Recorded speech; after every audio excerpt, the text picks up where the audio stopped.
नमस्कार। आज गोटे कविता आपन को सुनाइबी।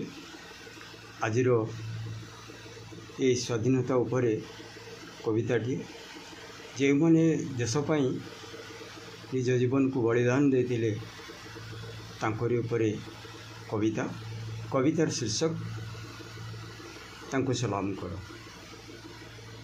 एपत ओका पाई गले रणे धाई फिरिंगी तड़िले प्राण बड़ी दे स्वराज्य करबा पाई आउ घर को फेरिले नहीं तांको सलाम कर आखि लुह भरी दे मो देश भौणी भाई। गुड़ी रे मरिले फांसी रे झुलिले गुड़ी रे मरिले फांसी रे झुलिले कदम ताଳରେ आगକୁ चढ़िले वीर मंत्र कंठे गाई आउ घर को फेरिले नहीं तांको सलाम कर मो देश भौणी भाई। कंटकित पथु उद्धार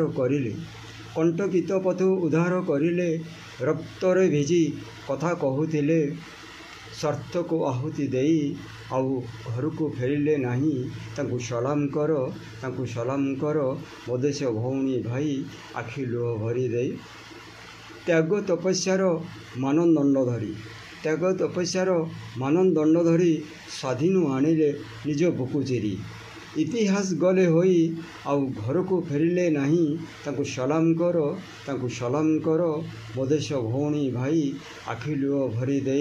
तांको सलाम कर मो देश भौणी भाई आखि लुह भरी दे। एपत ओका पाई गले रणे धाई फिरिंगी तड़िले प्राण बड़ी दे स्वराज्य करबा पाई आउ घर को फेरिले नहीं तांको सलाम कर आखि लुह भरी दे मो देश भौणी भाई। जय जगन्नाथ।